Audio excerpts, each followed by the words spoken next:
बिस्मिल्लाहिर्रहमानिर्रहीम। अस्सलाम वालेकुम 9th क्लास। आज हमने स्टार्ट करना है यूनिट नंबर 8। आप देख सकते हैं स्क्रीन पर नज़र आ रहा होगा आपको unit number 8 stopping by woods on a snowy evening. Robert Frost. ठीक है, रॉबर्ट फ्रॉस्ट कौन है? पोइट है, ये पोइम लिखने वाला है रॉबर्ट फ्रॉस्ट, उसका नाम है, याद रखना है आप लोगों ने। ठीक है, और हमारा टॉपिक क्या है, टाइटल क्या है? Stopping by woods on a snowy evening. ठीक है, बर्फबारी की शाम, जंगल में कयाम। ठीक है, तो देख लेते हैं। देख सकते हैं आप, हमें पिक्चर दिखाई गई है जंगल की, जिसमें हमें बहुत सारी बर्फ नजर आ रही है। ठीक है, बर्फबारी का समय है, सर्दियों की शाम है। तो चलते हैं इसकी रीडिंग की तरफ। Whose words these are? I think I know. ठीक है, whose words, ये जंगल किसका है? मेरा ख्याल है। I know, मैं जानता हूँ। His house is in the village though.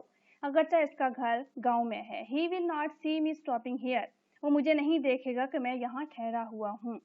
To watch his woods fill up with snow. ये देखने के लिए इसका जंगल बर्फ से लदा हुआ है। वो क्या कह रहा है? वो बर्फ की यानी सर्दियों की शाम में वहां पे रुका है, और वो क्या कहना चाह रहा है कि ये जंगल जो है किसी ऐसे का है जिसका घर गांव में होगा, और वो मुझे यहाँ नहीं देख सकता, यहाँ पे बहुत ज्यादा बर्फ है। नेक्स्ट स्टैंजा है हमारे पास। My little horse must think it queer. मेरे नन्हे घोड़े को ये अजीब लगता होगा। To stop without a farm house near.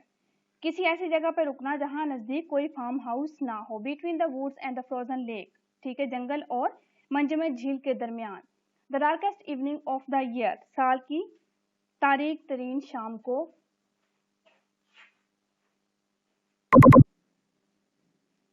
अब यहाँ पे क्या कहा है शायर ने कि छोटे घोड़े को किसी ऐसी जगह पे रुकना अजीब सा लगता होगा जहाँ करीब कोई फार्म हाउस भी नहीं है। ये साल की तारीख तरीन शाम है, और जंगल और झील मंजमद के दरमियान खड़े हैं। सफेद बर्फ तारीख शाम और मंजमद झील खूबसूरत मंजर पेश करते हैं। ठीक है, वो वहाँ की ब्यूटी को पसंद कर रहा है, लेकिन साथ में कह रहा है कि ये मेरे नन्हे घोड़े को अच्छा नहीं लगता होगा। थर्ड स्टैंजा है, he gives his harness bells a shake. ठीक है, वो यानी कि घोड़े की बात कर रहे हैं, अपने साज लगाम की घंटियों को एक झटका देता है। To ask if there is some mistake. ये पूछने के लिए कि कोई गलती तो नहीं हो गई। The only other sounds the SVEEP. इसके अलावा सिर्फ तेज झोंके की आवाज आती है, यानी हवा की आवाज आती है। Of easy wind and downy flake. हल्की खुशगवार हवा के चलने और बर्फ के नरम गोलों की यानी गिरने की। ठीक है, अब क्या कह रहा है यहाँ पे कि किसी चीज की आवाज नहीं आती, घोड़ा झटका देता है। इस तरह बेसब्री से अपने गले में बंधी घंटियों को हल्की और हवा और बर्फ की नरम गालों की आवाज सुनाई देती है, और उन घंटियों की आवाज सुनाई देती है। उसके अलावा वहां पे कुछ भी नहीं है। ठीक है, नेक्स्ट स्टैंजा है हमारे पास। The woods are lovely dark and deep but I have promise to keep. ठीक है, the woods and are lovely dark and deep. जंगल प्यारा, तारीख और घना है। But I have promise to keep, लेकिन मुझे अपने वादे भी पूरे करने हैं। And miles to go before I sleep. और सोने से पहले मुझे मीलों मुसाफत तय करनी है। And miles to go before I sleep. और सोने से पहले मुझे मीलों मुसाफत तय करनी है। ठीक है, अब वो बताना चाह रहा है कि मैं यहाँ पे रुक नहीं सकता, मुझे ये ब्यूटी पसंद आई है, ये मंजर पसंद आए हैं, लेकिन मैं यहाँ पे ज़्यादा नहीं रुक सकता। मुझे और भी बहुत सारे काम करने हैं, अपने वादे पूरे करने हैं, और अपने वादे पूरे करने के लिए, अपनी मंजिल पे पहुँचने के लिए मुझे आगे बढ़ना होगा, ना कि मुझे यहाँ रुकना होगा। ठीक है, ये हमारे पास पॉइंट थी। नेक्स्ट है हमारे पास, Robert Frost was a famous American poet. He was born in San Francisco on March 26, 1874. He was an internationally acclaimed poet who won the famous Pulitzer Prize for 4 times. ठीक है, अब क्या कह रहे हैं कि वो बिन अवी तौर पर शोहरत याफ्ता शायर था जिसने 4 बार पुलिट्जर प्राइज जीता।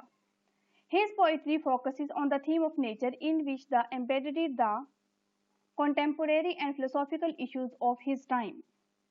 इसकी शायरी फितरत के मौजू को अहाता करती है, जिसमें वो अपने ज़माने के असरी और फलसफियाना मसाइल का जिक्र करते थे। He died in Boston on January 29, 1963. ठीक है, इसने 29 जनवरी 1963 को बोस्टन में वफात पाई।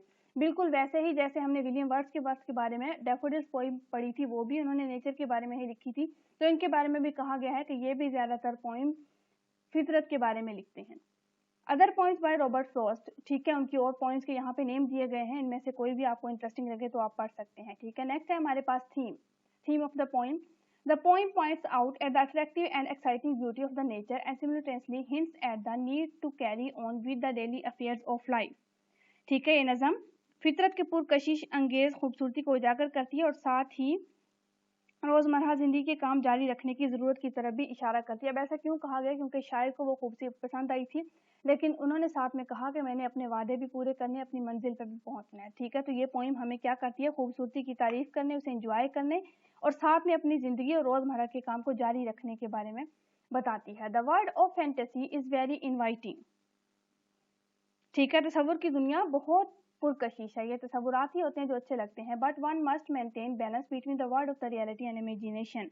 मगर इंसान को हकीकी और ख्याली दुनिया में तवाज़ुन बरकरार रखना चाहिए। ठीक है, जो चीज़ें हमें तसव्वुर में अच्छी लग रही होती हैं, ज़रूरी नहीं है कि हम उनके पीछे अपनी सारी ज़िंदगी गुजार दें। तो यहाँ पे शायर ने कहा है कि इंसान को बैलेंस रखना चाहिए, तवाज़ुन रखना चाहिए अपनी असली ज़िंदगी में भी और अपने तसव्वुर की ज़िंदगी में भी, इमेजिनेशन में भी। ठीक है, बैलेंस होना लाजमी है। ये हमारे पास स्टूडेंट्स यूनिट नंबर 8 है। इसकी हमने एक्सप्लेनेशन भी की, इसकी हमने रीडिंग भी की। आपने इसकी दोबारा से रीडिंग करनी है, इसको अंडरस्टैंड करना है ताकि हम इसकी एक्सरसाइज को सॉल्व कर सकें।